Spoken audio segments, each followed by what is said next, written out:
Praise the lord. అందరు బాగున్నారా? ఈ యొక్క మంచి సమయంలో మీతో మాట్లాడడానికి దేవుడు మరొకసారి అవకాశం ఇచ్చాడు.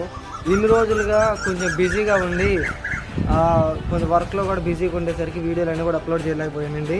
కానీ ఈ రోజు నుంచి ప్రతిసారి మీకు వీడియోలు వస్తూనే ఉంటాయి. సో ఈ యొక్క రోజున కొద్ది నిమిషాలు దేవుడు మనతో ఏం మాట్లాడాలనుకుంటా ఉన్నాడో అది మనం తెలుసుకుందాం, ఓకేనా? అయితే అందరి జీవితాల్లో చాలామంది ఫ్రెండ్స్ ఉంటారు. ప్రాణం ఇచ్చే ఫ్రెండ్స్ ఉంటారు, ప్రాణం తీసే ఫ్రెండ్స్ కూడా ఉంటారు.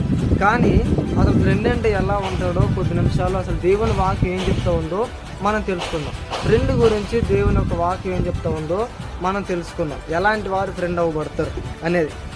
ఫస్ట్గా మనం చూసినట్లయితే స్కాలర్ అయిన అరిస్టాటిల్ ఏం చెప్తా ఉన్నాడంటే, స్నేహితుడు అంటే మనకు మరొక రూపంలో కనబడే వ్యక్తి.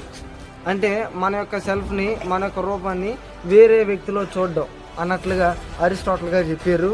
ఇంకొకటి రెండవది మనం చూసినట్లయితే సిఎస్ లెవిస్ అనేవారు ఏం చెప్పారంటే, స్నేహం అనేది ఇద్దరు వ్యక్తులు ఒకే సత్యాన్ని, అంటే ఒకే భావాన్ని, ఒకే ఆసక్తిని కలిగి చూసేటటువంటి వ్యక్తులు అని ఇద్దరు స్కాలర్స్ మనకు చెప్పారు.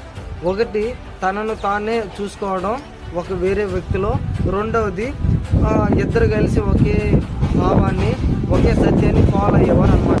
దేవుని వాక్యం అసలు ఏం చెప్తా ఉంది, దేవుని దృష్టిలో ఉన్నటువంటి స్నేహితుడు ఎవరనేది మనం చూసినట్లయితే యోహాను సువార్త 15 దేవుని వాక్యం అలా సెలవిస్తూ ఉంది.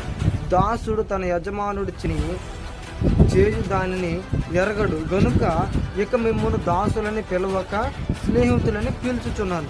ఎందుకనగా నా తండ్రి వలన వినిన సంగతులన్నిటినీ మీకు తెలియజేసి. అంటే దేవుడు ఏం చెప్తా ఉన్నాడంటే, యజమానుడు చేసేటటువంటి పని తన దాసునికి కొంచెం అవగాహన లేకుండా ఉంటుంది. అన్ని పనుల అవగాహన అనేది ఉండదు. అలాగే దేవుడు ఏం చెప్తా ఉన్నాడంటే, అవగాహన లేకుండా ఉంటుంది. యజమానుడి పట్ల దాసునికి అవగాహన కొంచెమన్నా తగ్గి ఉంటుంది. కానీ అదే ఫ్రెండ్షిప్లో మనం చూసినట్లయితే, స్నేహితులను మనం చూసినట్లయితే సీక్రెట్లు అనేవి ఎయ్యి కూడా ఉండవు. స్నేహితుడికి ఎట్లా ఉండవంటే ఏముండవంటే సీక్రెట్లు ఎయ్యి కూడా ఉండవని దేవుని వాక్యం సెలవిస్తూ ఉంది.